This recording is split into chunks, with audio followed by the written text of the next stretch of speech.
The legendary Jahi has been humiliated. Her ultimate weapon, the powerful Opart staff, has been stolen by the cunning Akuman. Now, Jahi and the loyal Du embark on a dangerous, midnight infiltration, a silent heist into the heart of the enemy's fortress.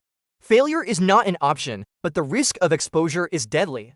Witness the high-stakes battle for the staff and the truth behind the Demon King's sudden amusement. Don't look away. The anime episode begins with Jahi repeatedly trying and failing to use a certain staff. At that moment, Akuman approaches, takes the staff from her, and tells her to stop wasting her time, claiming it suits him better than her, and that the king would surely agree. Jahi tries to take it back but fails because Akuman quickly uses it correctly, allowing him to disappear from Jahi's sight.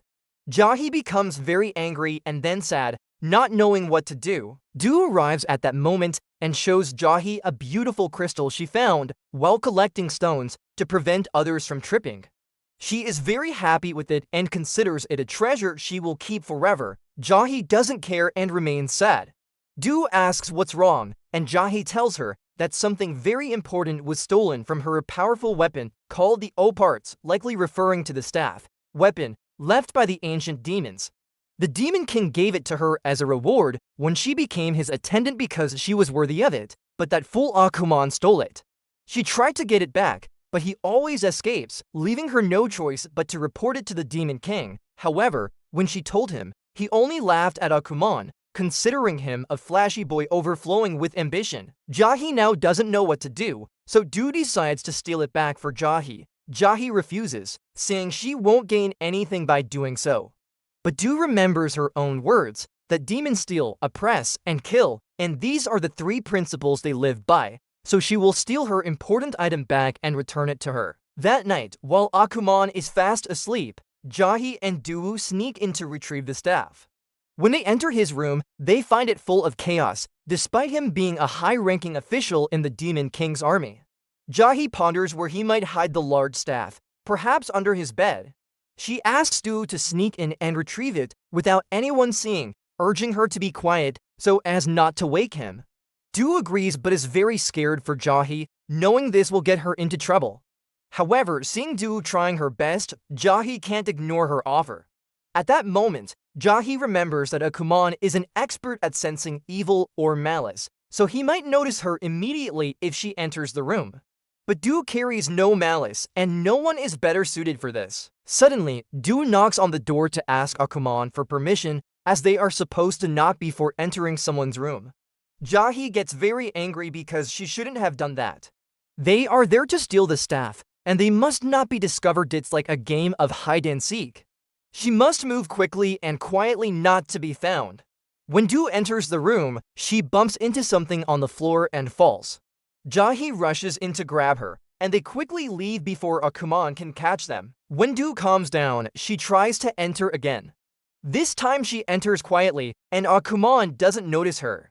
But she bumps into a bottle, which flies away and causes a statue to fall towards Akuman. Just before it hits, Akuman turns over in his sleep, feeling nothing. Du continues on her way, searching under the bed, but she doesn't find the staff. Instead, she finds a small pair of shorts, which Jahi quickly takes outside along with them. Akuman senses them and comes out to ask why they were sneaking around. Du replies that Jahi wanted shorts, so they came to steal them. Akuman is surprised and gets a bad idea of what to think. But to set things right, Jahi tells him she came to steal the staff. Akuman tells her he knew that was the reason, but it's useless for her to have the staff. She can't use it until she passes 500 years, and it will just rot before she can use it, so he will use it as he pleases. Jahi cries because she knows this is true, but the king gave it to her, and she can't give up the staff. Du tries to comfort her and compensate her by offering the crystal she found, suggesting she take it instead of the staff. Jahi refuses because this crystal is a precious treasure to Du. Du doesn't care at all. She just wants to see Jahi happy, even a little. At that moment, the king joins them and is surprised to see the jewel with them, as he didn't expect to find it with them. Jahi doesn't understand his meaning, so he tells her that the incident with the Opart's staff always troubled him, and he felt uneasy when he gave it to her when she was young. He wanted to make another weapon for her as a substitute and was looking for a magic stone, and here it is with her.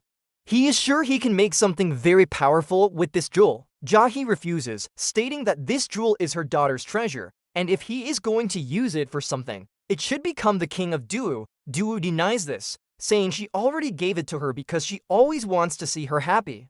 Jahi thinks a little about Akuman's words and finds he is right. She can't use the staff, and she repeats that the new weapon will be a treasure belonging to her and Duo. The next day, after the king makes another weapon for Jahi, Jahi tests it and finds it very powerful. Afterwards, a number of guards come to ask her for many things, as she now possesses a very powerful weapon. Some tell her there is a typo in a magic book, and others want her help gathering resources to make weapons.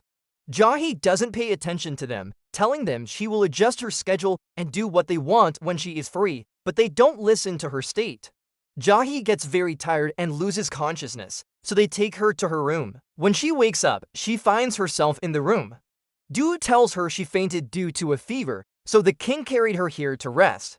Jahi is very happy that Duo was taking care of her and that the king brought her dinner and will serve it to her now.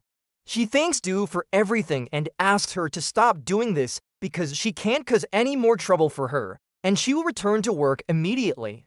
Duo refuses, saying she must rest well in bed to recover completely. Duo tells Jahi to stay in bed, saying this is her test, and she must rest until she recovers, that her father agrees, and that she will take care of her.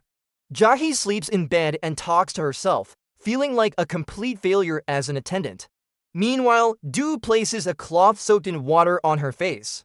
Jahi asks her if she wrung it out well, and Duo replies yes, very well. Jahi talks to herself, noting that Duo is physically weak. While doing this, she notices the cloth is dirty and gets angry. This isn't even the first problem. Jahi tells Duo she has some towels in her closet. Duo goes to get them. Jahi tells her that if she can't reach them, she will help. Duo says, "Look, I opened it." At that moment, what was in the closet falls onto Duo. Jahi apologizes, saying she was too busy working and didn't clean it. Duo tells her she will clean it for her. Duo tells Jahi that she can wait and will do her best while Jahi is away, but asks if she can visit her if that happens. Jahi replies, of course. Duo is happy and gives her a shoulder massage ticket, telling her to tell her she gets tired, and Duo will rub her shoulders. Transition to another scene. Jahi is sleeping alone in her bed.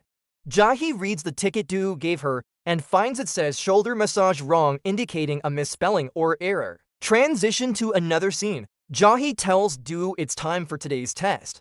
Duo is happy and asks the king what he is doing there. Duo asks him if the fever is gone.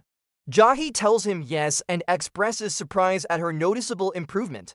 The king tells her she is lying, that she is still sick even if she feels better, and she cannot work like this. At that moment, a group of demons comes to thank Jahi. Jahi tells the king that she has already finished everything. The king tells her it's not good if she pushes herself too hard. Jahi tells him not to worry and that if she gets tired this time, she will have Duo massage her shoulders. Duo is very happy and tells Jahi she will remain strict with her. The king asks Duo, "Aren't you going to give me a shoulder massage ticket?" This is how the anime episode ends. If you liked the video, please hit like, don't forget to subscribe to the channel, and activate the bell so you don't miss any new content.